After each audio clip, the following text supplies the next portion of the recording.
Over the course of the next few modules, we are now going to begin building out the process side of running your trading business. Mark Naverney talks about this interesting concept that there are two types of traders inside you, me, and everyone. One type is the builder, and the other type of trader within us all is the wrecking ball. Now, builders are extremely disciplined and process driven, wrecking balls act impulsively and are driven by their ego. Builders are focused on following their procedure and perfecting their method, whereas wrecking balls are absolutely fixated on immediate results, and if they don't materialize right away, then they get discouraged. If a strategy doesn't produce winning results quickly, or it goes through a bit of a difficult period, builders are trusting the process, and that trusting the results will come over time if they get that process right. Whereas the wrecking ball, they tosses it aside and they start looking for a new shiny strategy, and they never really commit to the process. Builders have developed a mindset that allows them to view mistakes as teachers that are constantly providing valuable lessons in a continuous feedback loop, whereas if wrecking balls make a mistake, then they start to beat themselves up about it, or worse, they look for someone or something else to blame, and they fail to take extreme ownership for their actions and results. Builders are always optimistic, so they actually look forward to the day when results are achieved, regardless of whether they are good or bad results, because they then know that their process is constantly being improved, because they are taking extreme ownership of those results, regardless of whether they perceive them to be good or bad. But wrecking balls, however, they just have an endless stream of excuses to disassociate themselves from their own weaknesses, insecurities, and imbalances, and they mask them with pride, arrogance, and blame. They rarely take ownership of the outcome, and as a result, they never build anything lasting or successful. Builders understand the power of the slight edge. They understand the power of compounding. That small and simple disciplines, repeated daily, carries you upwards towards success. Whereas wrecking balls, they fail to understand the power of the compounding effect, but it is relentless and it is always working either for you or against you. The simple errors in judgment, repeated consistently over time, it then pulls them down towards failure. They don't stick with the simple daily disciplines that it takes to get to where they want to go. Easy to do, but just as easy not to do. So if it's extremely clear that simple disciplines, repeated consistently, actually get you the result, then why is it that they can't stick to those simple daily disciplines? Well, it's actually quite simple. It's because they don't know how to look ahead far enough along the curve to see the results that they are creating now. It's really, really hard to see the effects and the fruits of your consistent actions and your disciplines in the short and even the medium term. It takes a really good while for the exponential effect to kick in and really start to take off. But whether you see it or not, those results are coming either way. And we all have both of these types of traders within us, but we need to focus on our processes and perfecting our methods so that we can have the power of the slight edge working in our favor rather than against us. See, traders often say that one of their goals is to have consistency in their profits. They want that 10% month or that 20% month every single month. They have this idea of a nice smooth upward equity curve in their minds, right? Now, while that is without a doubt, it's a pretty nice goal to have and to aim for, it's kind of debatable to what degree this is actually achievable in reality, to generate a fixed monthly return. And of course, over what period of time?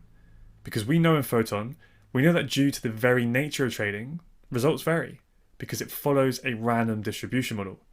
Each individual trade has a random outcome, but over the long term, our edge plays out. So your trading account balance, experiences short-term fluctuations in P&L, but then when you look back after a long period of time, and you look at, say, the monthly or the quarterly average of your results, then you can start to see more of that smoothed equity curve. But of course, when you're in the middle of that, day to day, month to month, you don't always see it like that. And this can drive some traders insane when they just struggle to zoom out and focus on that bigger long-term picture. And they're just way too caught up in those day-to-day fluctuations. Because if you remember this slide from the lesson that was called Are You Destined to Fail in the Trading and Edge module, then this is a list of all of the common mistakes that traders make. And it's all due to your inner caveman brain taking over in order to try and protect you, to help you avoid any of those perceived pains, just because it wants you to survive and win at all costs. But you cannot bring that into the markets. You're bringing that ancient brain to the game, And your emotional caveman brain, remember, it sees all uncertainty as a threat. Everything uncertain was a threat and a danger to our ancestors. And that's the brain that you're bringing to trading, and it's activated by stress. But as traders, we actually need to embrace uncertainty.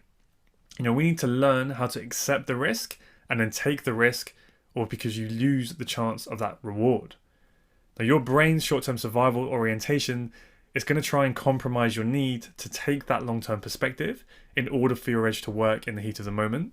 And 80% are blowing up because they're sitting there in front of their computers and they're pushing their own agenda, thinking, I'm going to win, I've got to win at all odds. I can make this thing happen. But what in fact you notice, when you're trading, is we obviously do not control the outcomes of trades. We don't control whether or not we win or lose. We don't control whether or not we are right or wrong, because we are engaging in randomness. We're engaging in the uncertainty of the markets. But what those losing masses don't realize is that the more that we value those things that are outside of our control, then the less control we have. We have zero control over the market. Absolutely zero. But yet many traders, they're constantly focusing and obsessing over the outcome of individual trades. But if you are searching and aiming for that consistency in your results, it's far better to aim for consistency in other areas of your trading that you actually have control over. So what can we control in our trading business? Well, we can control our consistency in personal preparation. We can control the consistency in our daily pre-trading routines. So with this aspect of my own trading, I kind of like to always ask myself that if I were investing my own money into someone else to trade for me, would I be happy if they prepared for the trading day the same way that I just did? And that little thought exercise, that kind of really helps me to hold myself accountable to a really high standard, but also consistently. So what else can we control? Well, we can control the consistency in our processes for market analysis and trade selection, because we follow a systematic framework for analyzing our charts, and of course we have a clear mechanical criteria for actually entering our trades. We can control the consistency in our process for risk management. We hold the power to choose our position sizing. We make the decision to use a stop loss or not. We decide where we place that stop loss. We can control our consistency in our processes for trade management.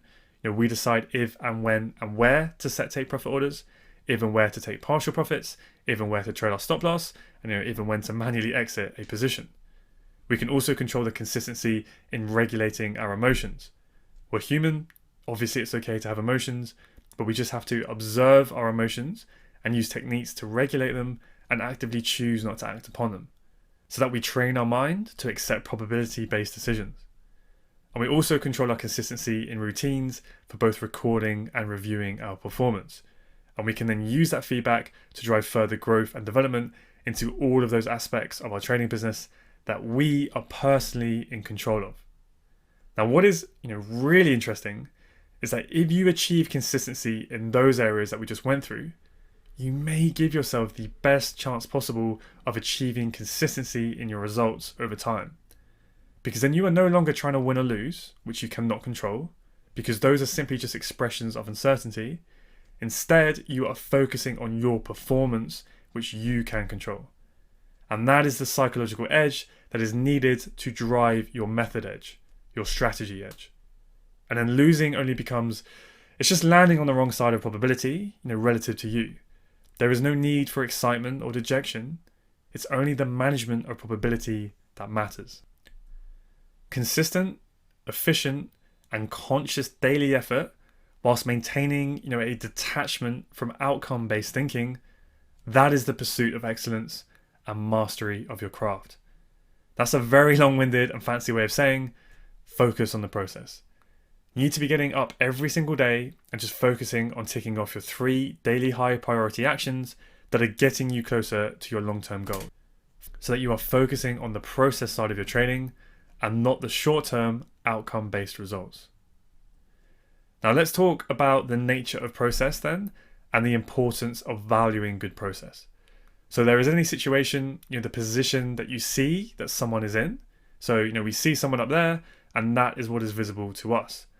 But what often, isn't so visible is the process that created that position that holds that position up in place.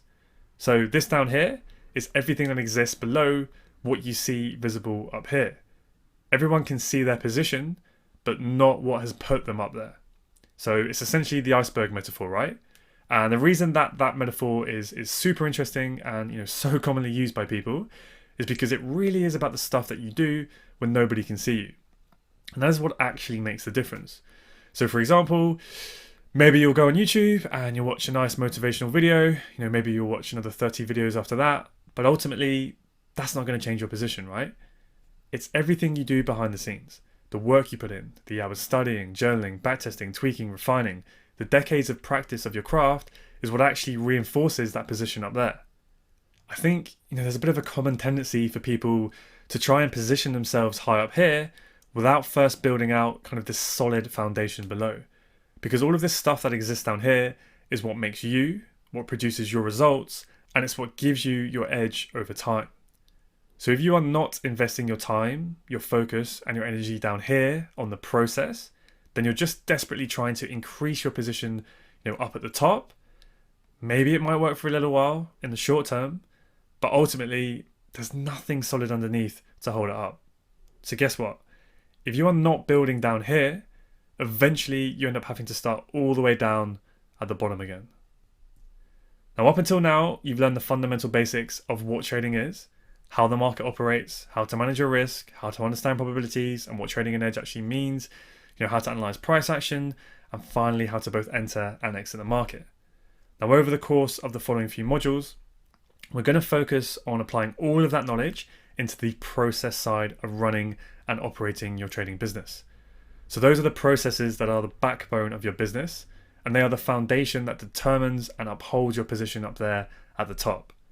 So what I want you to think about is, if an investor was going to invest in a company and they were going to buy up a large share of that company's stock, what do you think they would look at? Of course, yes, they would initially look at the headline, profit and loss figures of that business, but that's only just one tiny part of it. They're going to want to look at the full business plan. They're going to look under the hood and examine all of the inner workings of the business, right? The operational procedures, the long-term strategy, the research and development department, the systems, the software, their intellectual property, all of the contracts and agreements that they have in place. And why would the investor want to inspect and audit all of that before they commit their money to the business? Because if they can see all of the inner workings of the business, the processes, the methods, and the systems that are in place, this will give them a much better understanding and more accurate assessment of whether the current profit and loss figures are actually sustainable, or maybe if they've been produced from a bit of luck, and they want to see if that business's position in the market is actually held up by a solid foundation, or if it's just hot air and the house of cards is about to come crashing down. But they also want to get an accurate future profit and loss projection to see where that business might be heading, because both the current and the future profit and loss of the business, those are both an outcome of the current processes that are in place within the business.